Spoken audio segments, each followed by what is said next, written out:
Welcome back to WNST, Towson, Baltimore, and Baltimore Positive. I'm wearing the Baltimore Positive bow tie. We got the Parrots in the background. We're at Coco's Pub. We're in Lauraville. It's all brought to you by our friends at the Maryland Lottery. I have a handful of Raven scratch-offs to give away. I've been giving away the Instant Lottery scratch-offs from back in the summer. I've got reserves. Roz is working. By the time Friday comes and I'm at Hollywood Casino, I will have the scented gingerbread and peppermint scented lottery tickets. But I got a handful of Ravens. Got some lucky winners. It's all brought to you by our friends at Window Nation as well. I got the fun floppy hat I'll break out a little later on, as well as Jiffy Lube Multi-Care. We're in Lauraville. I mean, I got like old listeners at tables to the left, other listeners at the bar, and brothers behind having crab. Everybody's having crab cakes. One guy's having shrimp salad out here. And I hit Ron Cassie, who, you're one of those guys, I don't have you on Zoom anymore. You're like, I have to sit next to you. I have to be with you over a crab cake. Ron, of course, with Baltimore Magazine, and they have their diners issue out here.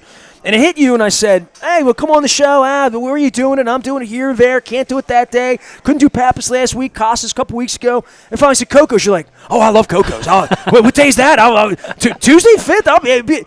And you walked in. The first thing you said to me is, I love this place, you know? Yeah, and who doesn't love Coco's when you come over here, right? It's amazing. It's, next door actually is a little place called the 4-Hour Lutherie, which has some live music, and they do some workshops there. And I have some friends who play music there and jam a little bit. I knew this was not your first trip to Lauraville. I knew this. No, and I got to give a shout out to Ryan Dorsey. Got some bike lanes that come up here, so it's an easy bike ride up here now from like Upper Fells Point.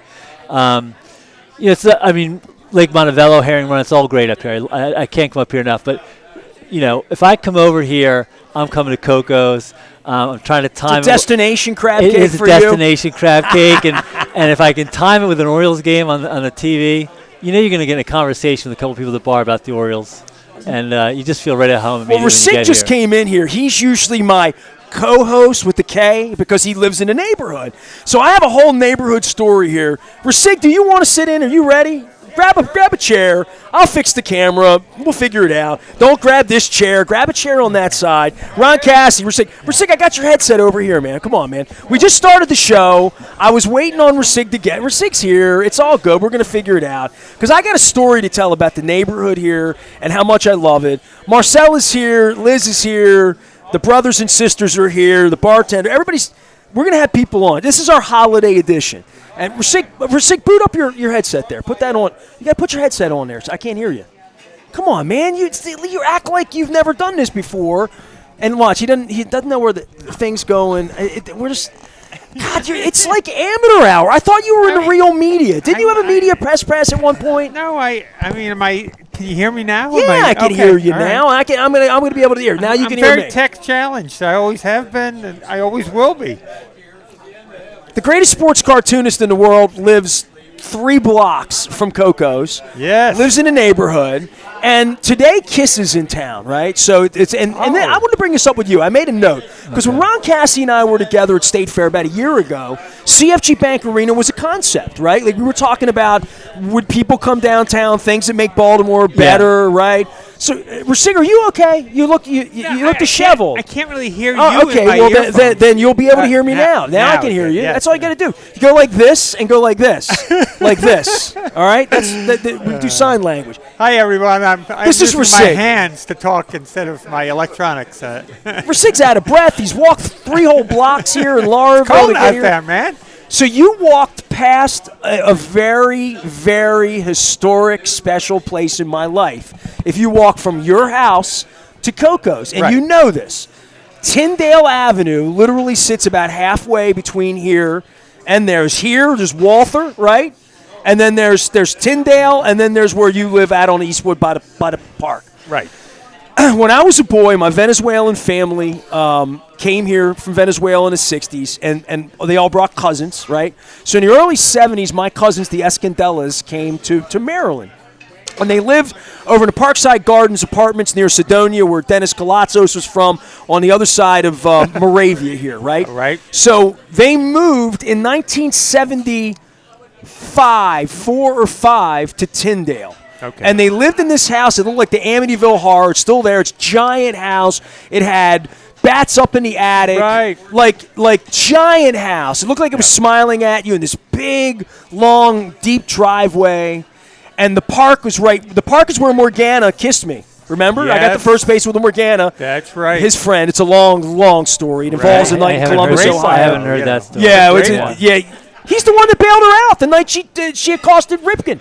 Well, It's true. I- You paid the bill? Yes. I did not. No, it's not. it Did doesn't you go drive like- the car? We went down. Yeah, Her husband and I went down to try to bail her Right, out. They exactly. did not allow us to do it. She Right. stayed overnight, signed autographs. At Central Booking? At Central Central Booking. Booking, Yes. yeah. Morgana. So anyway, in 1974-75, Nelson moves out to this big house, and my father, we were very close. I mean, I was 6 years old, 7 years old, and every Saturday we're at their house, and it's poker parties, merengue music, crabs, like these are happy Venezuelans to be in America in 1975. My uncle was a mechanic at Chesapeake Cadillac, okay? Okay, yeah. Okay.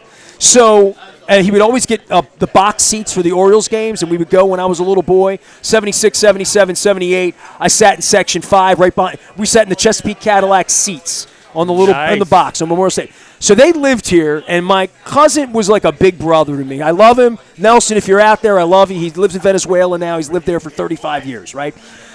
I went over to his house. We went up to the attic, and something really special happened. We shut the door, and he said, "This is a turntable."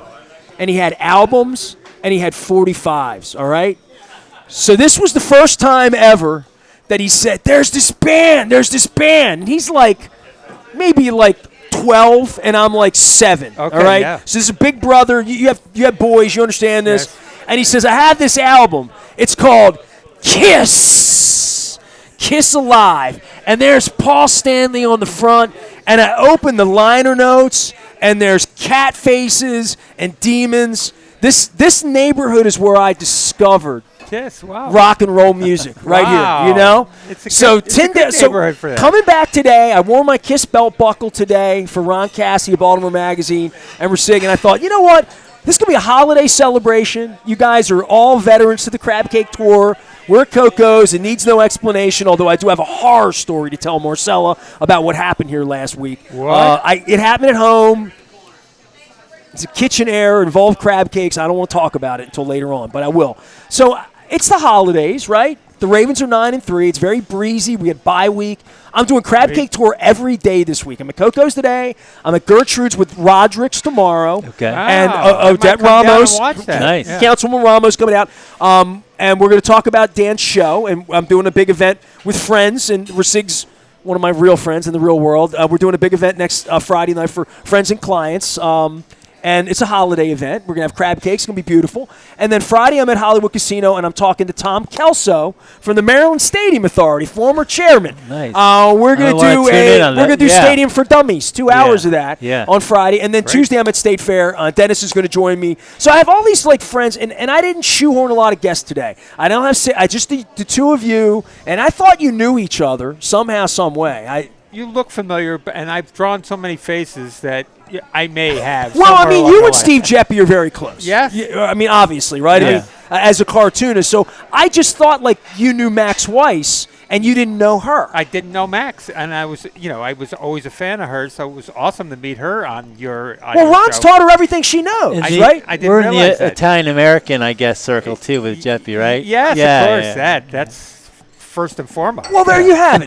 Ron, tell everybody. I've had some people here say, who are your guests today? And I'm like, well, Ricig lives in a neighborhood, so Marcia knows that he's coming. I mean, there's free beer and crab cakes involved. And for you love this place. You come out today. And I said, Ron's like a Baltimore historian. Like, that's what I would call you. I would, BMAG editor, BMAG writer, like all of that stuff. But, like, when I think of you, we could talk about anything in relation to Baltimore, and you would have some grasp of the bike lanes in Lauraville by Montebello. Man, tell me about those.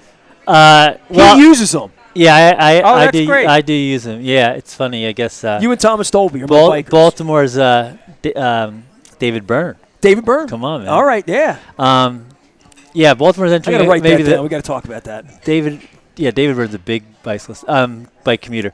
I guess Baltimore's entering the 21st century. There's now bike lanes happening and a little bike backlash. It really mobility lanes, right? I mean, when there's so many scooters, if you live in the city, everybody's on a scooter today. True. And scooters shouldn't be on the sidewalk, and it's a little dangerous for them to be in traffic. I know this. They should be in. Somebody got killed lanes. a couple weeks ago, and I said to my wife, I'm like, I'm shocked that doesn't happen twice a week. Like, I live downtown. Like, I thought the scooters had been a bad idea from the beginning. I did a whole segment on it because I was down in Salisbury on the crab cake tour 2 summers ago, and I was there, and literally the Channel 16 young reporter came up to me and wanted to interview me as man on the street. I just pulled in from Baltimore, I'm like, dude, you got the wrong guy. He's like, man, these scooters, they're controversial down here. And I'm thinking, in Salisbury, they're controversial. Imagine where there are buses and there's a Chick-fil-A in the middle of Pratt Street that 10 years into it, they can't get people to stop carrying out and using the Chick-fil-A as a drive-through in the Shake Shack, Yeah, well, they go pretty fast. But, e-bikes and bikes and scooters are the way cities all over the world, including the U.S., all solve that kind of last mile means of transportation, right? Like you can take a bus somewhere, you can take a light rail. But how do you get from the light rail to what your actual destination is? You're either going to walk, which is great. Right. But although we don't have a lot of great sidewalks in Baltimore either. Or you can bring your bike, you can get an e-bike, get one of those little Lime bikes or scooters. And, cities are all about the ease of transportation, moving goods and people quickly and efficiently. That's why they're such creative, vibrant places. Why the GDPs in cities are higher than in other places in the country. Efficiency, because it's easy to move. It's easy to. I can come here in a few minutes, and we're all here. It's easy. We're not driving, far to get here. So, it's happening in Baltimore. It's great. It's you have also, in terms of recreation. The great thing about the lanes coming up here is you have Herring Run and you have Lake Montebello, which if people don't go to Lake Montebello, like there's people every day pushing strollers, walking, roller skating. Yep. I had 6 older gentlemen here, and I'll say older, they were older than me. I'm 55. Some of them looked to be in their 70s, and they all were addressing me in a way that they'd listened for years and knew about my show and like all that stuff. They're golfers, and I'm like, you all golf together? No. He played this morning. He's playing this afternoon. Reminds me of your coffee club up at Zeke's, right? Zeke's, yeah. Like they were going in 6 different directions, and they all came here for a crab cake, but they're playing 3 different golf courses in this area, and right? They gather here, and they gather here, and I think it's such a special community, Baltimore, right? And full disclosure, and I said this to one of the gals that works here, you're from Jersey, right? Yeah, I was born in Jersey. Yeah, and you're born in New York, Brooklyn, and really spent formative years in Buffalo or in college, right? So I mean, you guys are like transported in this. We're saying you live in this neighborhood. Yep. I talk about Baltimore and Baltimoreans and provincialism and all that thing that I represent. There's so many of you that come here and spend a lifetime, make a life here, and are in it for Baltimore too. Besides just the diners at Baltimore Magazine. Right. I mean, I've lived here in this neighborhood for 36 years, I guess it was. We lived in Cockeysville for 2 years when we first moved here, and then we moved into the city. So we ended up here. And, this is a special neighborhood. This is Baltimore really is a city of neighborhoods. I mean, other places try to, I think, say that about themselves, but Baltimore really is. Whether you're here or you're like where I am in Upper Fells, you're in Federal Hill, or, you're over. I saw that on the City Connect jerseys. And that's where I learned about exactly. Exactly. It is. I mean, that's you immediately have when you live in a row house straight, or up here. Of course, your neighbors. They're like 2 doors down from you. You know what I mean? Oh my God, his neighbors were family. I mean, it 2 feet away from you in a row house. For 40 years, I've been going over to his house. Right, 3 blocks from here, and I've always paid homage to my Hispanic family, where I discovered Kiss amongst a whole bunch of other things, fun really things. A cool story. Yeah. Like I grew up in that neighborhood. Like I have such beautiful childhood memories about all of that. And you moved a block away from that part, and I never really left. I mean, all my years I've been coming to your house through all your. His kids named me Nasty Nestor. I babysat his kids, and I sent them to bed early. And his kids took the call. So just imagine him babysitting anybody. I assumed that came from the radio persona, but it actually came from the kids he was babysitting. Yeah, before I was ever on the radio. As it turns out, yes, it's true. Yes, that didn't disturb you at all. The kids were calling him that. Proud of my boys. No, so I was too old to be like a cousin or a big brother, and they were too young to just call me by my first name. But I wasn't like a mister, and I wasn't like an uncle. Yeah. And I sent him to bed early because I lost a baseball bet that involved Todd Froworth and Eddie Murray hitting 3 home runs. Everything's a bet on baseball, right? So I lost the baseball bet about Eddie Murray with Ricig when I worked at the paper in 1989 when 88 when Murray went to play for the Phillies. And they started calling me Nasty Nestor, like Uncle Nestor. So this went on 89, 90, 91, 92. Every time I'd see them, they called me Nasty Nestor. Then Ricig started calling me Nasty Nestor. Then I got a radio show. And I needed to come up with something because Nestor's such a weird name. It's not like Ron or Mike. You know what I mean? You don't even use your real. Does anybody call you Mike or Michael? My mom, you know. Nobody calls you anything other than Ricig, right? Most people call me Ricig, you know. If somebody said to me, I'm going out to Terry dinner with and I- Mike and Terry, I'm like, who are they? Terry and I's wedding vows were Terry and Ricig. So, you know, the priest said, you know, Ricig. Your wife calls you Ricig. My wife says never call me anything but Ricig. Ricig, Yeah. right. Yeah, I mean, that's what she would call you. You know, if you come from Brooklyn or North Jersey to Maryland, what you get is you get a Mr. Mike or Mr. Ron or Mr. Nestor or Miss Mary. You get First name. right.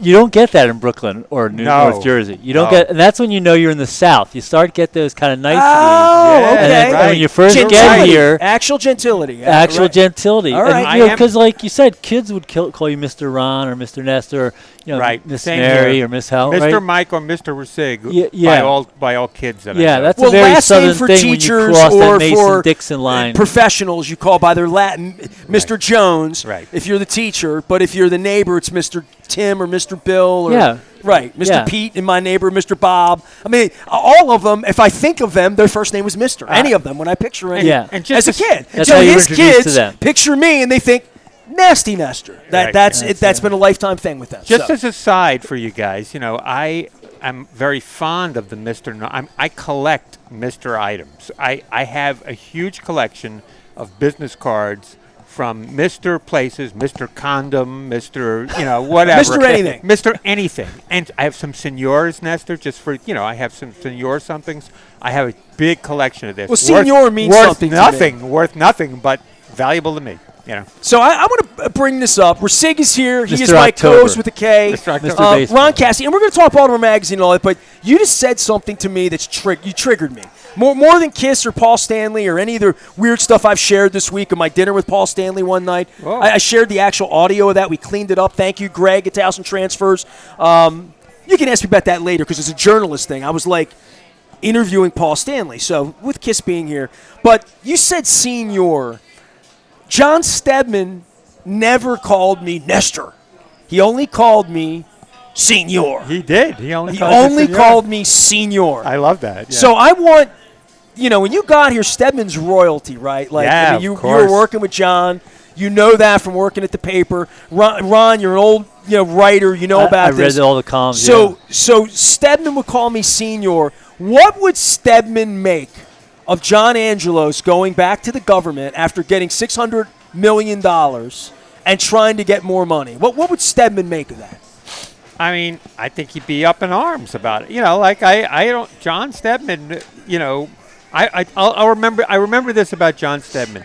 John Stedman was such a proponent of getting a team here after we left, and ranted so much about the Colts leaving. But when the Browns were taken and moved here, every sports columnist in this town ripped the whole move. Art Modell for coming here, and I expected to open the paper and read something glowing from John Stedman. He ripped them the most. He ripped that move, that kind of carpetbagging move.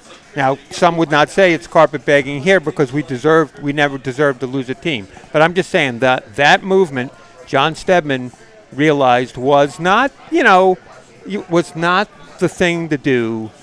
And we had it done to us. Even though Cleveland was getting promised a team a year later or something, right? Well, I don't know how that. I don't remember how that exactly came down. But I do remember that John wrote a very scathing column that morning, and I guess I was surprised, but I wasn't surprised. I was at work with him every night in the '80s, Ron, when we were debating where we were going to put a stadium, right? Yeah. Like, all right, we lost the Colts, right?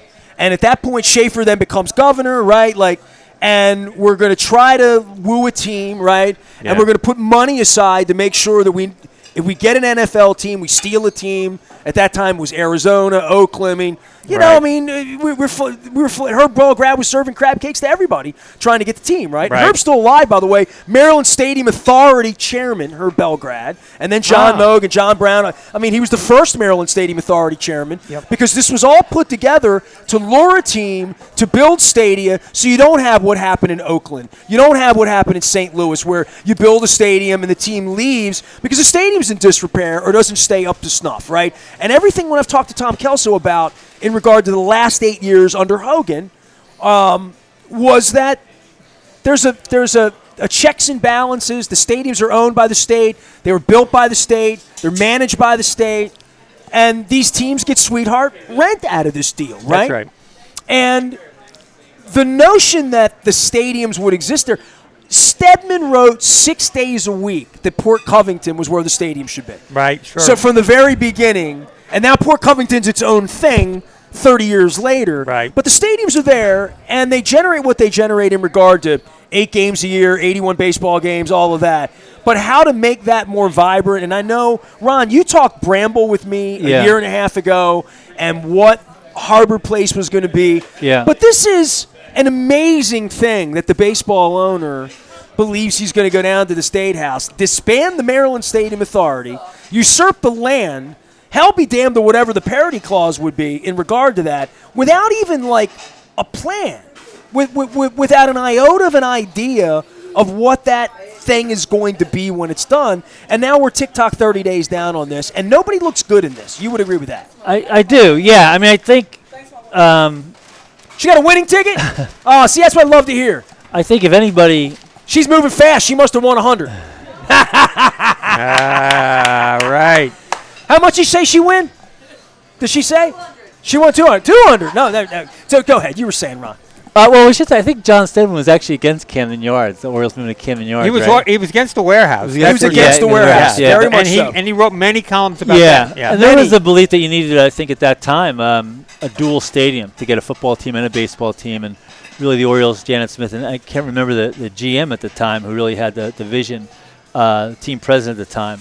Larry Lucchino, right? Right, Lucchino. Had the vision to create a baseball-only ballpark in the Wrigley Field, Fenway Park model that's proved so successful, right? But, I mean, with the current, I mean, if anybody looks good, I think, at this moment, it's probably like State Senator Majority Leader Bill Ferguson, State Delegate, the Treasurer now, Brooke Learman. I mean, they've been steadfast that we're going to get the lease signed and we'll talk development after that. They've been kind of steadfast because it would take legislative action to actually do a developmental deal. They don't get together until in January. Does John Angelos realize how unpopular this would be? Well, I think the perception of a giveaway that if it ever went to a vote of citizens, this would not go well. Well, let's understand what's happening, right? That John Angelos wants the state to hand him property. That this property, is owned by the state, but it should go to up for bid. I mean, that's the proper way of doing it. Just because you own the team, the Orioles, doesn't grant you the right to develop the land around the stadium. I used usurp as the word. Yeah, and that's it should be. It usurp. And also, you mentioned Harbor Place. We can kind of say the same thing. David Brandel was offered the opportunity to buy Harbor Place, the pavilions, out of bankruptcy. There wasn't a public vetting of that. It wasn't put up for bid. There wasn't a competitive process. It was pretty much handed to him, and now he's requiring like $400 million. He wants to change like the Light Street spur over there to get rid of that, bring McKellen Square. Well, I was going to say, I think is a good idea. You were talking bike lanes, and I'm thinking transportation's not sexy until it's broken, and once it's broken, then you have to talk about it, right? Well, transportation will make cities work. I mean, if you have great transportation, you have a great city, right? But so Bramble wants that money to move Pratt Street to slow Pratt Street down, to make a 2-lane boulevard, to remove the Light Street spur, bring McKeldin in, because he's going to build these high, residential towers there, and he wants foot traffic and mixed retail and all that stuff. But that's a big investment from the state and city, and this is what Angelos wants. Is eventually he wants to be handed the property to develop. Meanwhile, while the state is on the hook for $600 million, or handing in renovations to the Orioles on Camden Yards. To do pretty much whatever they want to do to the stadium Right. that could help them create more revenue. Right. And that's what this is. This Right, isn't this about is toilets flushing. He's getting $600 million from state bonds to do whatever they want. Now he wants all the land around there to develop, not through any bidding process. We don't know what the plans are, like you said. And, I think the Angelos family, right, is in development. They own buildings down in Charles Center downtown. And I don't know that anybody's talking about this, but the team was going to be up for sale, right? There was the contentious family battles, the lawsuit. Yes. And there was a point apparently where Mom said, I want out, and that's where the boys really dug in to fight with each other. Right. The one brother wanted out, and John Angelos wanted to keep the team. But this does not mean the team won't be sold down the line, right? Like if the Orioles the Angelos family can sell the team, and John Angelos still could keep that property developed for himself. It doesn't necessarily, I think the idea is, the hope or the pitch is from the Angelos is, we have to pay Adley, we have to pay Gunnar. This is going to make us more competitive. We own this. We can make it a complex like Turner, like where the Braves play and some of the other places. But that's not locked in writing anywhere. Certainly that goes with the sale of the team. They could sell the team in a couple of years, and he can develop that property. The two can be completely separated. And, and he's just been handed this really lucrative piece of land. Right. So he could end up with the land and no team here. Right, he could easily end up with the land and no team and keep. Yeah. I mean, I bought the ocean. Give me the boardwalk. Well, he wants. This is his leverage. He feels obviously this is his leverage is this lease. Well, the leverage should be the people pushing back and saying you're not getting this $600 million is what you're getting, and you're not getting that in Nashville or anywhere else. And Major League Baseball isn't letting you move the team. So pound sand and take your loss like a man. Your loss of a $600 million win. He's trying to. Right, use this leverage of, Baltimore's obviously leery about the team moving or somewhere, but this leverage of having an unsigned lease to get the land. And I think he's already, as you guys have said, he's already getting the $600 million. I think Bill Ferguson and Brooke Learman are saying, listen, these are two separate issues. You sign the lease, we keep the team here, then we can talk about other development. Because they really are two separate things. Ron Cassie's here at Baltimore Magazine. Ricig here. Go ahead, Ricig. And that's got to be the order they do it in, just the way you said it. I mean, just the way they said it. Otherwise, he will have that hammer over their head. And this comes to a head soon. I mean, December 31st, the lease expires. Well, I mean, we started to see a story float in the Sun the other day with Jeff Barker about two separate things. Tom Kelso's coming on, and again, we're going to go through this. I've done two pieces with him. I've done about 115 minutes worth of conversation about this. Some of it's me meandering and learning things like that job's not even paid. That's an unpaid position. Tom Kelso. He did that job for 8 years, knows all of this intellectual information, and never received payment. It's an unpaid job being the chairman of the Mar. So he's coming up to Hollywood Casino and continuing on because he thinks this is such a raw deal for the citizens. Because he was on the inside to negotiate, which was already a giveaway. $600 million. He said, when I walked into Larry Hogan and, into the governor and said, it's going to be $1.2 billion. And Hogan said, billion? With a B? Like, it's already an outrageous giveaway. Yeah. Right. For California's not giving this up. Missouri doesn't give this up. Florida. Nobody. Now, your Buffalo Bills managed to pull off some hokey pokey up in New York, right? They got money from all over the state that has been widely panned, I would think, if you live in Long Island and you're helping the Bills owners get richer. Yeah.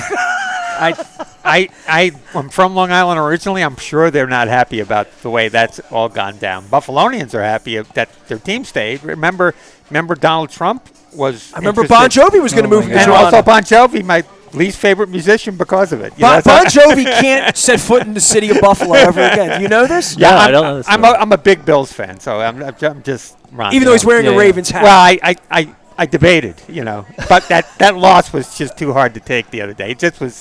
It was just. Have the Bills run you back into shame? No, not at all. But I'm just saying that game the other night. I'm sorry to digress here, but that game the other night was just so typical and so painful, to watch. It was a great game. Another great game that the Bills supply some great games. I'm sorry you're a Bills fan, but I love that you're a Bills fan. I watched the comeback. I was an Oilers fan, big-time Oilers fan. I watched the Oiler Frank Reich, who got fired. He got fired just the other day. I grew up playing against Andre Reed. Is that right? Yes, we played baseball and football No against each other. Stuff kidding. like that. Hall of Famer. He is a Hall of Famer. I He got went to Ricig so he an went to- autographed football from Went to Andre Kutztown State, Yes, which is right down Kutztown, the road. right. Look at that. We moved from New He Jersey did. to I Allentown, Pennsylvania. And That's right. I could have And, told you he was from Kutztown. yeah, he was Good a guy. Good quarterback and guy. a hurdler in high school. Really, Yeah, humble guy when I sat with great him. guy. Very good guy. Nice- Very great nice player, fam- nice too. family, yeah. Right. But, yeah, being a Bills fan is just tough. I'm just Yeah. saying, like I've said this before many times, and Nestor was digressing, talking about the fact that I watched the Oilers disintegrate at Nestor's house. With Frank Reich at the helm. With Frank Reich at the helm. It was University of Maryland, right? one of the funniest things I've ever been a part of was just watching that whole thing. Watching And me melt down. Ness was like, just so invested in the Oilers. It's 1988. We didn't have a team, Ron. Warren Moon couldn't get anything going in the second half. Yeah. By the way, Warren Moon, I give a shout out. John Eisenberg was our guest last week at Pappas, and we talked all about Warren Moon and black quarterbacks and Rocket Men. Right. Ron Cassie's here. Baltimore Magazine is the way to go. Editor, writer, what is your official title? My official title is senior editor. Senior editor. Although I knew I was another screwed up. editor, the cover you're going to show, Amy Sattergood, did this great cover story feature on Baltimore diners. Nice. I love me a diner. Yeah. Yeah. All right. Coco's almost has a diner feel, except the difference is, of course, diners you get coffee.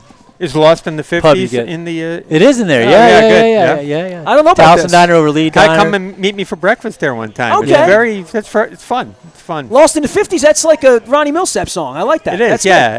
It's as Ron did test, the cool place. All fun right, place. I want to take a break because we're Coco's. I have to pee. I got to get a crab cake. By the way, don't sleep on the coconut shrimp here. If you get any, you come here, and I told these fellas that were golfing, get the coconut shrimp. I was just handed a note. Nestor, I need to talk to you. Denny, I worked at the News American for 22 years with John Stedman. Nice. So we got another News American alum back Right, here. let's see. I might know him. Composing Cassie, room you're guy, so maybe? street and you're so legit. You would have Yeah. been a perfect NA guy, right? Okay. Wouldn't you have Yeah. been a good NA guy back in the day? And they had plenty of characters. Are you suggesting that it was very straight I'm and boring? suggesting he would have fit in.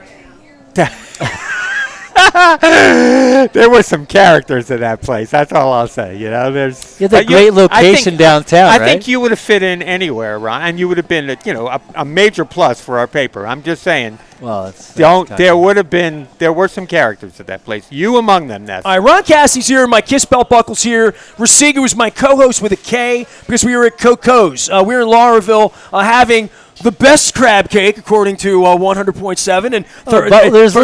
two Baltimore Magazine Listen, plaques since on the they wall won, here. Best since they Reader's won Poll. Best of at the festival a couple weeks ago, Right. it's hard for me to get in here, and I know people. I'm just saying, the place is getting a little crazy. They're shipping crab cakes. We're going to be telling stories about here and about the neighborhood because Ricig lives in the neighborhood. But I want to break it off, and I have a whole segue when we come back because I want to talk some talking heads. I definitely want to talk more stadium with you in downtown for sure because Ron is you're a recurring figure here. You wind up talking about these things that happen, and we've been friends long enough now that remember that CFG Bank Arena concept happening? Yeah. Harbor Place, at some point, they're going to come up with plans. It's happened. So we're going to Yeah. react to all that. Ricig is here. We're going to talk about some art, some sports, and some holidays as well. Ship some crab cakes. It's all brought to you by our friends at the Maryland Lottery. I have Raven scratch-offs to give away. I'm going to have some scented tickets to give away. I have some 50th anniversaries to give away as well. We had a lady run out of here saying, I just won.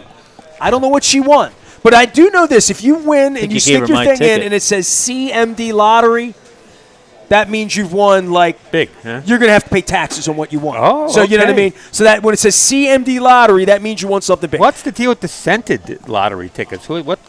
I pick them up on Friday. I'm going to find out. It's gingerbread and peppermint. Is it like John Waters? I had John Waters on this month. I know. But I'm just saying, didn't he have polyester? Had Scratch and sniff. Odorama? Yeah, the greatest. And Yeah, Odorama.